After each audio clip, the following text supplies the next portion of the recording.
Good morning students. હવે last લેક્ચરમાં આપણે કઈ વસ્તુ જોઈ તો કે આપણે વનસ્પતિની વિવિધ કક્ષા વર્ગીકરણની કક્ષા જે હતી એ વનસ્પતિનું ઉદાહરણ જે આપણને ટેક્સ્ટ બુકમાં આપ્યું છે એનો આપણે ચાર્ટ દ્વારા અભ્યાસ કર્યો અને એ વસ્તુ આપણે જોઈ. એના પછી એક ઇમ્પોર્ટન્ટ આ કોષ્ટક જેમાં આપણને 4 અલગ અલગ વનસ્પતિ અને પ્રાણી ભેગા થઈને 4 નામ આપેલા છે અને એના વર્ગીકરણની અલગ અલગ કક્ષા ને શું નામ અપાય, બરાબર, એનું આપણને એક આ કોષ્ટક આપ્યું છે એ આપણે જોયું. પછી ઇન્ટ્રોડક્શનમાં આપણે આ વર્ગીકરણના સાધનો વિશે જોયું કે કઈ રીતે વર્ગીકરણના સાધનો આપણને વર્ગીકરણ વિદ્યાનો અભ્યાસ કરવામાં કેવા થાય, મદદ કરે. ઓકે, અને આજે હવે આપણે આવા વર્ગીકરણના સાધનો અથવા તો ટૂલ્સ જે કેટલાક છે આપણે ભણવાના છે. તો આમ જો તો અહીંયા મુખ્ય 5 તમને ટૂલ્સ આપેલા છે અને એમાંથી આપણે વાત કરીએ તો સિમ્પલ હું પહેલા તમને સમજાવી દઉં કે અહીંયા તમારે 2 બાબતોનો અભ્યાસ કરવાનો છે. એક તો સંગ્રહાલય, ઓકે, અને બીજું ઉદ્યાન. ફરક શું હોય છે સંગ્રહાલયનો અને ઉદ્યાનનો? તો કે સંગ્રહાલય હોય ને જનરલી એની અંદર જે વસ્તુને સંગ્રહ કરવામાં આવી હોય અથવા તો રાખવામાં આવી હોય એ મૃત સ્થિતિમાં હોય છે. ઓકે, વનસ્પતિ સંગ્રહાલય છે તો એની અંદર રાખવામાં આવેલી વનસ્પતિ પોતે મૃત હોય, જીવંત ન હોય. જ્યારે ઉદ્યાનની અંદર જે વનસ્પતિ અથવા તો પ્રાણીને રાખવામાં આવે છે એ પોતે જીવંત કન્ડિશનમાં હોય છે, જીવતા હોય છે. આ 2 મેઇન ફરક છે સંગ્રહાલય અને ઉદ્યાન વચ્ચે. એમાંય પાછા આપણે બંનેની અંદર 2 નો અભ્યાસ કરવાનો આવે છે. એક તો આપણે વનસ્પતિ સંગ્રહાલય ભણીશું, ઓકે, સામે આપણે પ્રાણી સંગ્રહાલય ભણીશું. પ્રાણી સંગ્રહાલય, ક્લિયર? પણ એને સિમ્પલી આપણે પ્રાણી સંગ્રહાલયને આપણે મ્યુઝિયમ તરીકે ઓળખીએ છીએ. ઓકે, આ એનો અલગ નામ છે. એ રીતના ઉદ્યાનની અંદર પણ આપણે 2 ઉદ્યાન ભણવાના છે. એક વનસ્પતિ ઉદ્યાન, ઓકે, જેને આપણે ઇંગ્લિશમાં જનરલી બોટેનિકલ ગાર્ડન કહેતા હોઈએ છીએ, અને સામે પ્રાણી ઉદ્યાન. પણ મેં કીધું એમ કે પ્રાણી ઉદ્યાનને પણ પ્રાણી ઉદ્યાન એમ લખવામાં નથી આવતું, એને સિમ્પલી આપણે ઝૂ તરીકે ઓળખીએ છીએ. ઓકે, તો આ મુખ્ય 4 અલગ અલગ ટૂલ્સ આપણે ભણવાના છે. સૌથી પહેલા આપણે વનસ્પતિ સંગ્રહાલય જોશું, ઓકે, જે આપણને અહીંયા પહેલું જ આપેલું છે. પછી આપણે મ્યુઝિયમ કેવું હોય છે એના વિશે જોશું. પછી વનસ્પતિ ઉદ્યાન, પછી પ્રાણી ઉદ્યાન જેને કોમનલી આપણે ઝૂ કહીએ છીએ. ઓકે, અને લાસ્ટમાં એક આપણે વર્ગીકરણની ચાવી શું છે, બરાબર, એના વિશે અભ્યાસ કરવાનો છે. તો એક પછી એક ટૂલ્સ જોઈએ. એમાંનું પહેલું છે વનસ્પતિ સંગ્રહાલય. ઓકે, પહેલું ટૂલ્સ કયું છે? વનસ્પતિ સંગ્રહાલય. તો વનસ્પતિ સંગ્રહાલયમાં વનસ્પતિના નમૂનાઓને હર્બેરિયમ તરીકે કાગળ ઉપર શુષ્કન, દાબન અને પરિરક્ષણ કરેલા વનસ્પતિના નમૂનાનું શું છે? સંગ્રહ સ્થાન. હવે તમે નાના હતા ત્યારે મે બી તમારે હર્બેરિયમ બનાવવાનું આવ્યું હોય, અથવા તો તમે કોલેજમાં જો અભ્યાસ કરો અને એમાં ખાસ કરીને બોટેની ગ્રુપમાં તમે આગળ વધો તો તમારે હર્બેરિયમ ઘણા બધા બનાવવાના આવે. તમે નાના હતા ત્યારે કેમ પ્રોજેક્ટ બનાવતા હતા? ઓકે, તો એમ હર્બેરિયમ એટલે શું? તો કે તમે કોલેજમાં જ્યારે અભ્યાસ કરો ત્યારે મેં તમને કીધેલું કે એક ફિલ્ડ સ્ટડી ઉપર તમને લઈ જાય. ઓકે, એ ફિલ્ડ સ્ટડી ઉપર તમે જ્યારે જાઓ ત્યારે મેં કીધું તમારે અલગ અલગ વનસ્પતિના કે પ્રાણીના ને નમૂના છે એને તમારે કલેક્ટ કરવાના હોય, અને પછી એને તમે જ્યારે લેબ ઉપર આવો, કોલેજ ઉપર આવો ત્યારે એને તમારે પ્રોપર વેમાં સાચવવાના હોય. ઓકે, તો હર્બેરિયમ બનાવવાનું તમે મે બી આગળ ભણ્યા હોય કે ન ભણ્યા મને આઈડિયા નથી. હું તમને સિમ્પલી અત્યારે કહું કે આ હર્બેરિયમ કઈ રીતે બનાવવામાં આવે છે. તો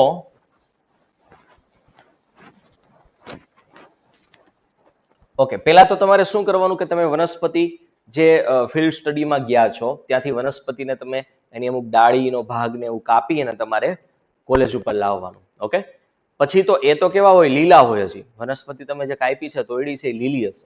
તો તમારે શું કરવાનું કે એક બ્લોટિંગ પેપર આવે, ઓકે, એ બ્લોટિંગ પેપરની વચ્ચે વનસ્પતિના નમૂનાને મૂકવાનો આ રીતે. એની ઉપર ફરી પાછા બ્લોટિંગ પેપર મૂકવાના અને એની ઉપર અમુક વજન જેવો થોડોક, બહુ હેવી વજન નહીં, માઇનોર વજન તમારે મૂકી દેવાનું. ઓકે, એટલે શું થશે કે ધીમે ધીમે વનસ્પતિ સુકાઈ જશે. એમાંથી જે પાણી છે એ બ્લોટિંગ પેપર દ્વારા બ્લોટ થાય, શોષાઈ જાય, અને ધીમે ધીમે વનસ્પતિ એકદમ દાબન થઈ જશે અને આગળ જતા એ સુકાઈ જશે. પાણી એમાંથી બિલકુલ જતું રહેશે. તમે નાના હતા ત્યારે મે બી જોયું હોય કે તમે જે બુક હોય ને, ટેક્સ્ટ બુક તમારી, એની વચ્ચે અમુક લોકો ગુલાબની પાંખડી મૂકે, બરાબર, કોઈ એક થુજા કરીને વનસ્પતિ આવે છે જેને વિદ્યા કહેવાય, બરાબર, એ વિદ્યા મૂકતા. લોકો એવું માનતા કે ભાઈ આ આપણે જો ટેક્સ્ટ બુકમાં મૂકીને તો આપણી અંદર વિદ્યા આવે. ઓકે, તમે ઝઘડતા હશો ઘણી વખત કે આને મારી વિદ્યા લઈ લીધી. વિદ્યા લઈ લીધી મતલબ એ જે નાનો એને બે બુકની વચ્ચેના ભાગમાં મૂક્યું છે એ અમુક લઈ લે તો એમ કે મારી વિદ્યા લઈ લીધી મને પાછી આપી દે. આવું તમે ભણ્યા હશો. પણ હાલમાં મેં કીધું એમ ટ્રેન્ડ ચેન્જ થઈ ગયો છે. અત્યારે બધા ડેરી મિલ્કના રેપર રાખે છે વચ્ચે, બરાબર. પછી વિદ્યા એવી જ આવે ડેરી મિલ્ક જેવી રીતે. ઓકે, તો પેલા આવી રીતના વનસ્પતિ રાખતા એટલે જોયું હશે. પ્લસ તમને ખબર હોય તો તમે ટેક્સ્ટ બુકના કેવા પુઠ્ઠા ચડાવો, બરાબર. ત્યારે સ્ટાર્ટિંગમાં જે પુઠ્ઠું ચડાવો ને ત્યારે એ પ્રોપર ઘડી ન પડી હોય તો તમે શું કરો કે તમારી જે બેડ હોય એમાં ગાડલું એની નીચે રાખી દો એટલે એની ઉપર આપણે બેસીએ તો એની પ્રોપર ઘડી પડી જાય. બીજા દિવસે મસ્ત ઘડી પડી ગઈ હોય. તો આવી રીતે જ્યારે વનસ્પતિને બ્લોટિંગ પેપરની વચ્ચે મૂકવામાં આવે છે અને થોડુંક દબાણ આપવામાં આવે છે ત્યારે એમાં રહેલું પાણી ધીમે ધીમે બહાર નીકળી અને શોષાઈ જાય છે અને અમુક સમય પછી એ વનસ્પતિ એકદમ સૂકી બની જાય છે. ઓકે, પછી શું કરવાનું કે એક હર્બેરિયમ પત્ર કરીને એક આ રીતના શીટ આવે, બરાબર. પુઠ્ઠું જ હોય એક પ્રકારનું. એ પુઠ્ઠામાં ઉપરની બાજુ અહીંયા ડાબી બાજુ તમારે વનસ્પતિ છે એને અહીંયા મૂકવાની. ક્લિયર? આ રીતના માનો કે વનસ્પતિ છે તો એને આપણે મૂકી છે. ઓકે, પછી તમારે એને ક્યાં તો ટાંકા લેવાના સોય દોરાથી અથવા તો સેલો ટેપ હોય ટેપ પટ્ટી આપણી એનાથી એને ચોંટાડવાની જેના કારણે એ ત્યાંથી ખસી ન જાય. ઓકે, પછી તમારે એનો જે જમણો ભાગ હોય અથવા તો નીચેનો ભાગ હોય ત્યાં કેટલીક ડિટેલ લખવાની કે આ વનસ્પતિનું નામ શું છે, એનું લોકલ નામ શું છે, ઇંગ્લિશમાં નામ શું છે, એની સાયન્ટિફિક નામ શું છે, આ કોણે મેળવી, ક્યારે મેળવી, ક્યાંથી મેળવી. ઓકે, એના ઉપયોગ આપણે ક્યાં ક્યાં કરી શકાય આવી બધી ડિટેલ આમાં લખવાની. ઓકે, અને પછી આ હર્બેરિયમ પત્ર તૈયાર થઈ ગયું કહેવાય. એને તમારે સંગ્રહાલય જે તમે બનાવો છો એની અંદર યોગ્ય વિભાગ કબાટ ફાળવેલા હોય. ઓકે, માનો કે આ દ્વિદળી વનસ્પતિ હોય તો દ્વિદળી માટે રાખેલો જે કબોટ હોય એમાં તમારે એને શું કરવાનું મૂકી દેવાનું. આવા બધા હર્બેરિયમ પત્ર જે દ્વિદળીના હોય એને દ્વિદળીના કબાટમાં મૂકવામાં આવે. કોઈ એકદળી વનસ્પતિનું હર્બેરિયમ પત્ર હોય તો એને ત્યાં મૂકવામાં, કોઈ દ્વિઅંગી, ત્રિઅંગી એ દરેકના અલગ અલગ કબાટ ફાળવેલા હોય એમાં તમારે મૂકી દેવાનું. ઓકે, અને પછી માનો કે કોઈ બહારથી વ્યક્તિ આવે છે અને એને કોઈ દ્વિઅંગી, ત્રિઅંગી, અનાવૃત બીજધારી, આવૃત બીજધારી વનસ્પતિ વિશે અભ્યાસ કરવો હોય કે એમાં કેવી કેવી વનસ્પતિ આવે, એને કયા નામથી બોલાવવામાં આવે, ક્યાં જોવા મળે છે, તો આ બધું એ હર્બેરિયમ પત્રની મદદથી એને જાણકારી મેળવી શકાય. તો આ રીતના તમે વર્ગીકરણ વિદ્યા સમજવા માટે તમે હર્બેરિયમ એટલે કે વનસ્પતિ સંગ્રહાલયનો ઉપયોગ કરી શકો છો. ઓકે, તો શું કહેતા હતા આપણે કે આ રીતના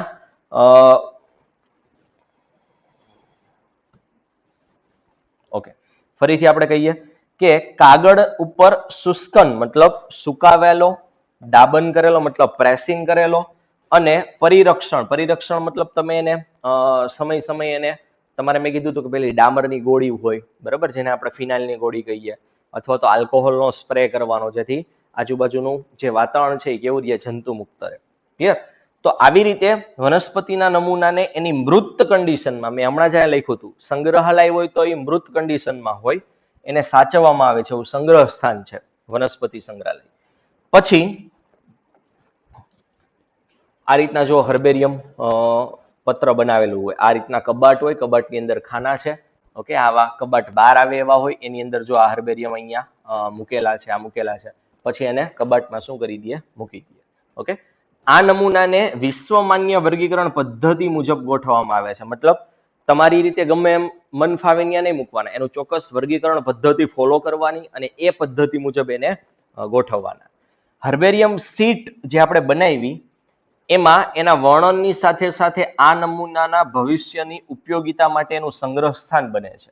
ઓકે, એમાં કઈ કઈ ડિટેલ નોંધવામાં આવે છે તો કે એમાં એને એકત્રિત કર્યાની તારીખ મતલબ કયા સમયે એને આપણે એકત્રિત કર્યું છે, ક્યાંથી એકત્રિત કર્યું છે, એની જગ્યા, એનું અંગ્રેજી નામ, એનું સ્થાનિક નામ, એનું સાયન્ટિફિક નામ, એનો કુળ શું છે, એકત્રિત કરનારનું નામ શું છે, આવી માહિતી તમે હર્બેરિયમ પત્ર ઉપર લખેલી હોય છે.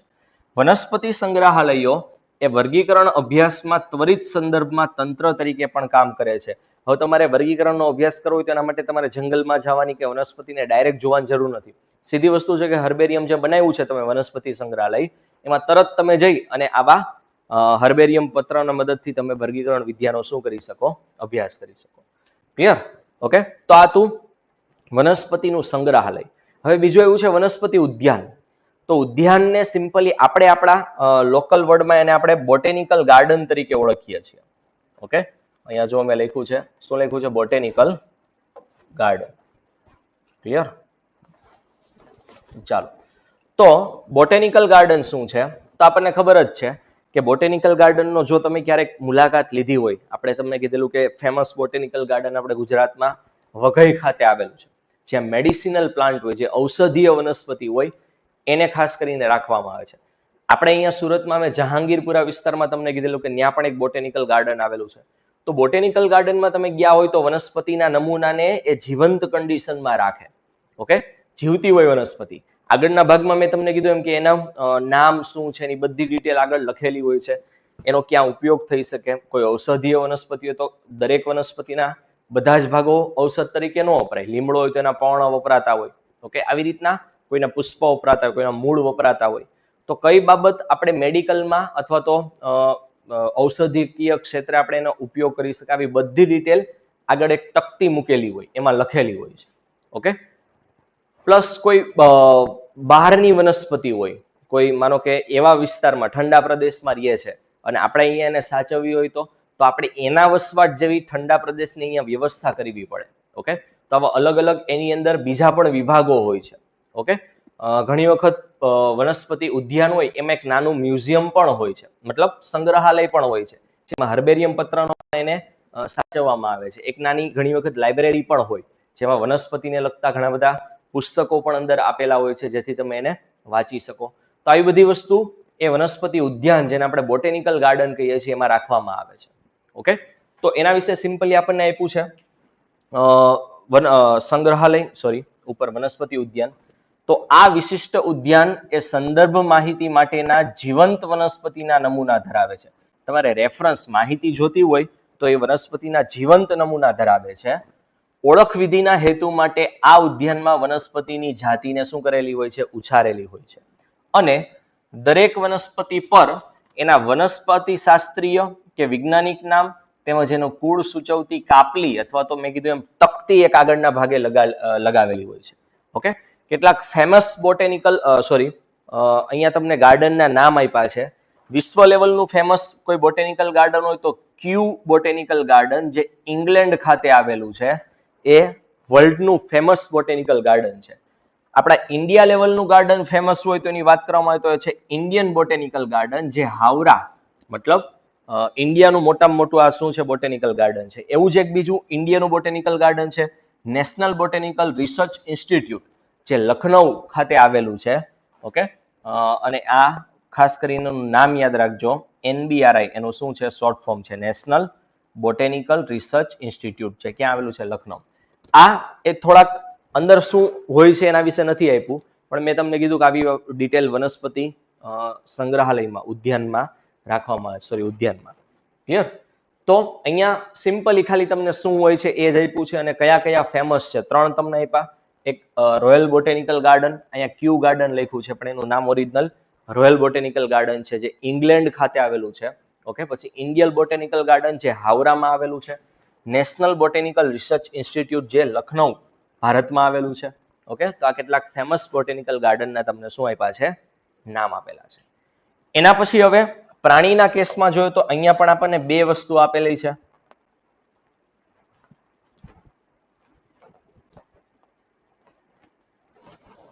ઓકે, તો મેં કીધું એમ કે જો સંગ્રહાલય હોય, શું હોય? સંગ્રહાલય પ્રાણીનું, તો એને જનરલી આપણે મ્યુઝિયમ કહીએ છીએ પ્રાણી સંગ્રહાલયની કમ્પેરમાં. ઓકે, તો એમાં મેં કીધું એમ કે મ્યુઝિયમ હોય, સંગ્રહાલય હોય, તો મૃત કન્ડિશનમાં અહીંયા વનસ્પતિ સંગ્રહાલય તો વનસ્પતિને સાચવતા, પ્રાણી સંગ્રહાલય તો પ્રાણીને સાચવે. ઓકે, તો ખાસ કરીને મેં કીધું હતું કે આપણે સ્કૂલ લેવલે અથવા તો કોલેજમાં તમને એનો અભ્યાસ માટે, જેમ કે આપણું પણ સ્કૂલ હોય તો આપણે અહીંયા પણ લેબની અંદર તમે જશો તો શરૂઆતના તમારા પ્રેક્ટિકલ છે આ ક્લાસિફિકેશનના, વર્ગીકરણના પ્રેક્ટિકલ છે. તો ત્યાં તમને વિવિધ વનસ્પતિના નમૂના અને પ્રાણીના નમૂના બતાવશે. તો આ રીતના પ્રાણીને મૃત કન્ડિશનમાં જો સાચવવામાં આવે તો એને મ્યુઝિયમ કહેવાય. ઓકે, મૃત કન્ડિશનમાં એને સાચવવું હોય તો એને જાર હોય કાચની એક અથવા તો પ્લાસ્ટિકની, એની અંદર એક દ્રાવણ ભરેલું હોય. આ દ્રાવણનું નામ યાદ રાખજો, ઘણી વખત પૂછાય છે, ફોર્મેલિનનું દ્રાવણ હોય.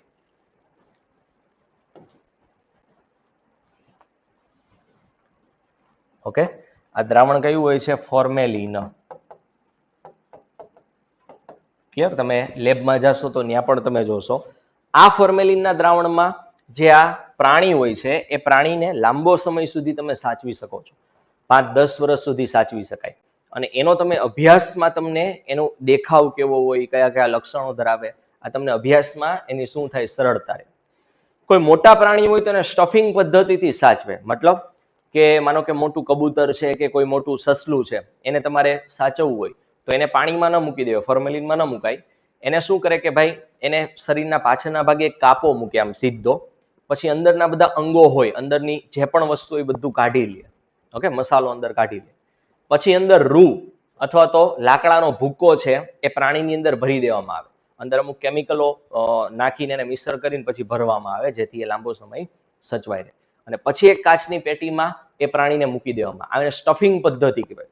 તમે સ્ટફિંગ કરતા હોય ને, જેને આપણે ભર્યું એમ કહેવાય, ભરેલા મરચા આપણે બનાવતા હોય, ઓકે, ભરેલું કોઈ પણ શાક બનાવતા હોય, તો એમાં આપણે શું કરતા હોય? સિમ્પલી મરચા બનાવવા હોય ભરેલા તો આપણે શું કરીએ? કાપો મૂકીએ, અંદરથી બધી બી ને બધું કાઢી નાખીએ, અંદર આપણો મસાલો જે બનાવ્યો હોય એને આપણે એન્ટર કરાવી દઈએ. તો આને સ્ટફિંગ પદ્ધતિ કહેવાય. તો આવી રીતે પણ મોટા જે પ્રાણી હોય, ખાસ કરીને જેનું કદ મોટું હોય, એને આવી રીતે સ્ટફિંગ પદ્ધતિથી સાચવવામાં આવે. ઓકે, તો સંગ્રહાલય અથવા તો એને સિમ્પલી આપણે મ્યુઝિયમ કહીએ છીએ, એ જીવશાસ્ત્રીય સંગ્રહ સ્થાનો છે. સામાન્ય રીતે શાળા અને કોલેજ જેવી શૈક્ષણિક સંસ્થામાં એને સ્થાપવામાં આવે છે.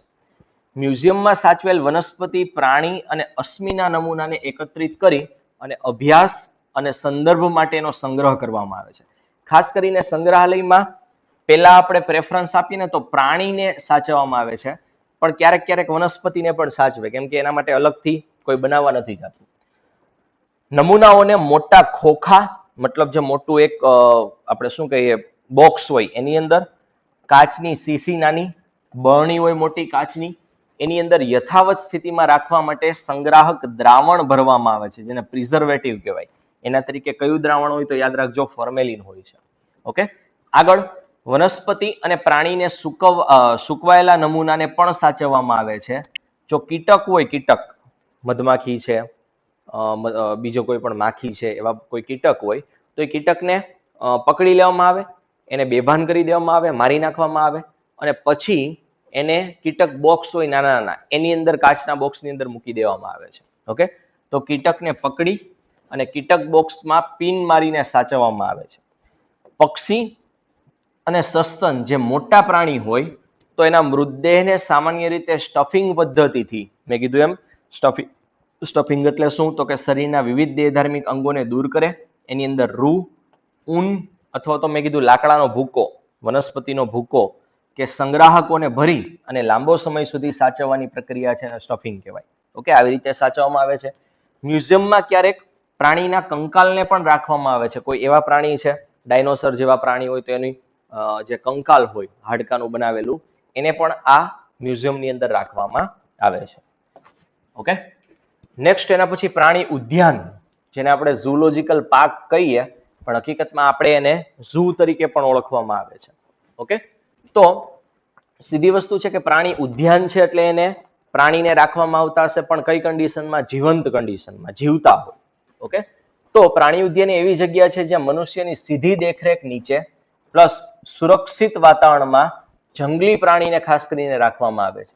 આવા સંગ્રહ સ્થાનોમાં રાખવામાં આવેલા પ્રાણી એ આપણે એને કઈ કઈ જગ્યાએ ટૂંકમાં આપણે એનો અભ્યાસ કરી શકીએ?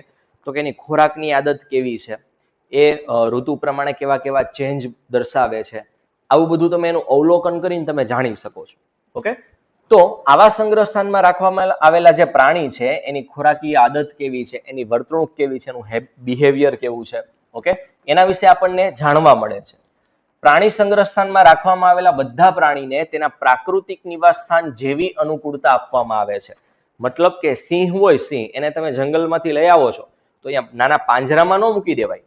એનું જંગલમાં જેવી એને આજુબાજુનો વસવાટ હતો, ગુફા હોય, ડુંગર જેવું વસવાટ હોય, જંગલ હોય, તો એવું આપણે આર્ટિફિશિયલી અહીંયા તૈયાર કરી દેવાનું, પહાડ જેવો વિસ્તાર, ઓકે, એક ગુફા બનાવી દેવાની અને એમાં એને રાખવાના.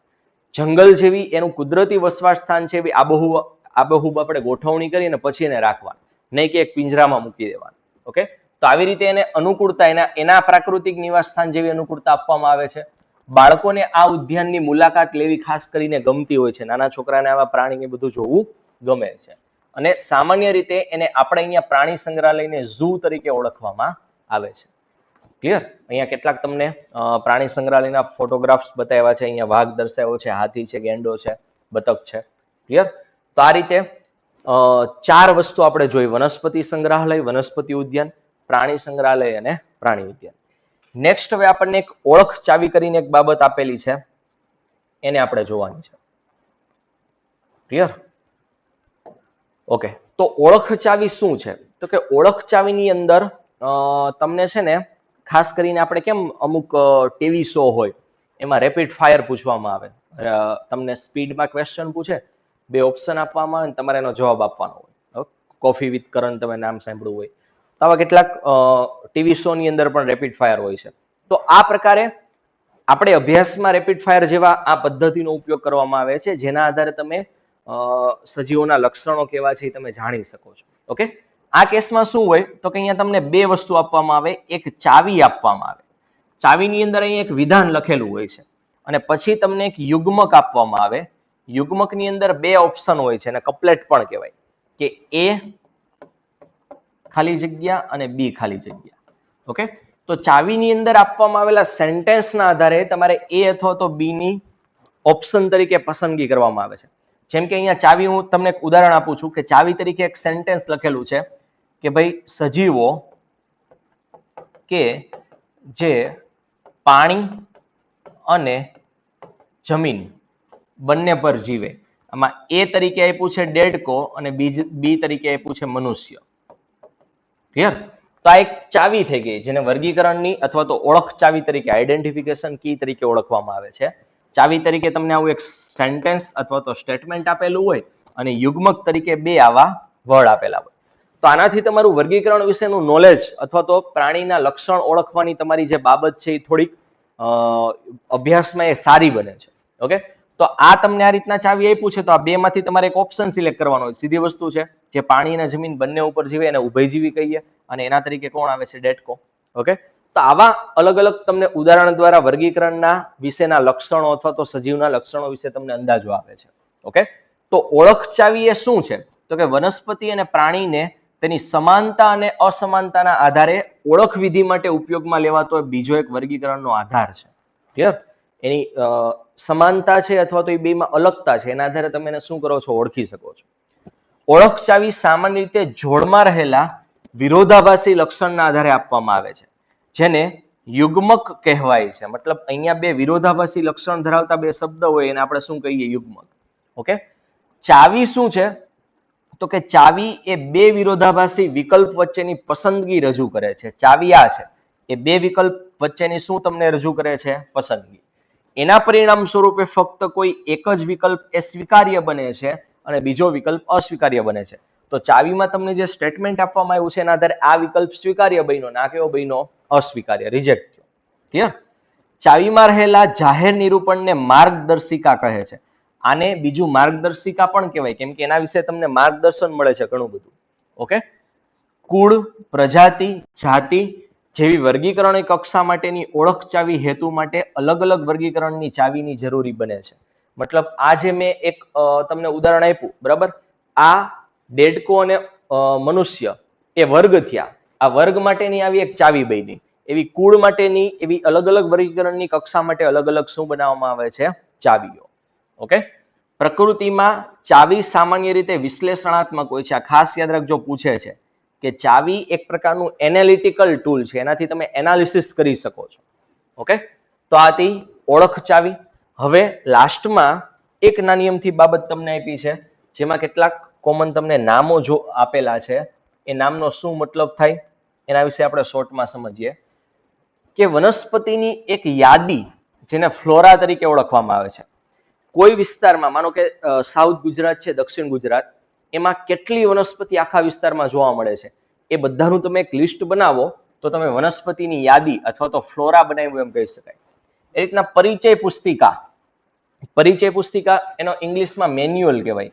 આપણે કોઈ વસ્તુને ધારો કે અભ્યાસ કરો તો તમે મેન્યુઅલ, ધારો કે લેબમાં તમે જ્યારે અભ્યાસ કરશો તમે લેબ મેન્યુઅલ યુઝ કરશો. ઓકે, એવી રીતે લઘુ પુસ્તિકા, લઘુ પુસ્તિકાને ઇંગ્લિશમાં મોનોગ્રાફ કહેવાય. મોનો મતલબ એક.